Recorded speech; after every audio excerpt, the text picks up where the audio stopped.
This video costs you nothing but less than 5 to 6 minutes, but it will make you one of the smartest people in the room. Today, I'm breaking down the future income trap, why you spend money you don't have yet. If this shifts your perspective, please like and subscribe. That's exactly why BRAINELM Lab's channel exists. Come on, we've all done this, right? You get the news, a raise is coming. And immediately your mind starts a mental shopping spree. You're thinking new car, that vacation you've been putting off, maybe a bigger apartment, all paid for with money that isn't actually in your account yet. It feels totally harmless, just some forward planning. But what if I told you it's actually a sign you're walking into a hidden psychological trap? All right, so let's pull back the curtain and see what's really going on here. This habit, it's not just some random personal quirk. It's like you're following an invisible script that's quietly running your financial life. And if we want to rewrite that script, we first have to understand what it says. And here's the wild part. Your spending habits, they're actually following a pretty famous economic theory, probably without you even realizing it. It's not just you. It's a predictable pattern in human behavior. And it has a name, the permanent income hypothesis. So what on earth does that mean in plain English? Simple. It means we make our spending choices today based on the money we think we're going to have over our whole lives.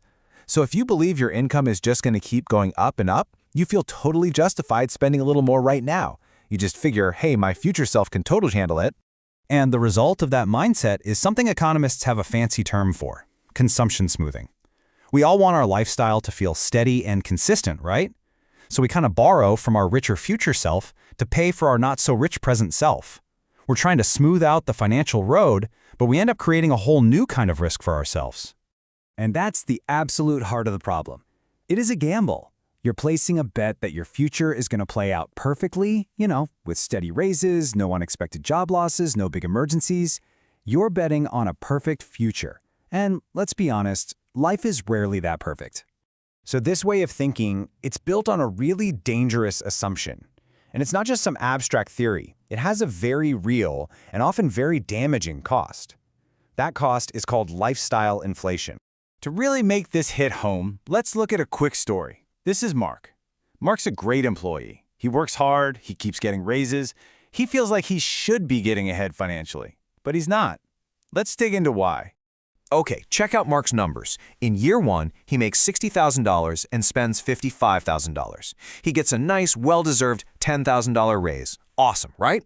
But look what happens. His spending jumps right up to $65,000. The next year, another raise to $80,000. And, yep, his spending follows right behind, up to $75,000. You see the pattern? His lifestyle is inflating in perfect lockstep with his paycheck. So here is the million-dollar question, or, well, the $30,000 question. After 3 years and a total of $30,000 in raises, how much extra money has Mark managed to save? The answer is a shocking zero, a big, fat zero. Even though he's making way more money, his actual financial health hasn't improved one bit. And that feeling right there, that's the financial hamster wheel. So many of us know this feeling. You get a raise, you feel that little burst of excitement, and then, poof, new expenses just magically appear to fill that space, and you're right back where you started, just with a slightly more expensive lifestyle. But here's the good news. You can get off the wheel. It absolutely does not have to be this way. The solution is actually pretty simple, and it all comes down to rewriting that invisible script we talked about. We call it the gap strategy.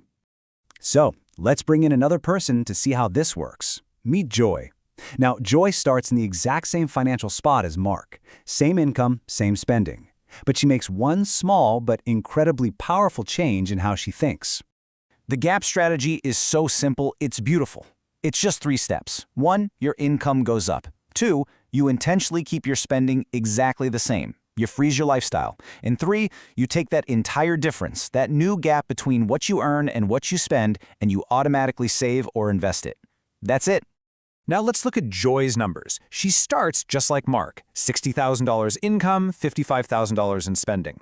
But when she gets that first raise to $70,000, look, her spending stays locked in at $55,000. When she gets another raise to $80,000, what happens? Same thing. Spending is still frozen. She made a conscious choice to not let her lifestyle inflate. And the result of that one simple decision? It's incredible. After those same 3 years, Joy has an extra $30,000 in her savings account. That's every single penny from her raises now working for her future instead of just getting eaten up by her present. This is the difference, my friends, between running in place and actually building wealth. So what's the big lesson here? What do you do with this information tomorrow? It really all comes down to one fundamental shift in how you see your money. Here it is, the key takeaway from our lab today. Stop looking at your future raises as just an expansion of your current budget. From now on, I want you to treat every single dollar of new income like it's a bonus. It's a separate pile of money that belongs to your future goals, not your current lifestyle.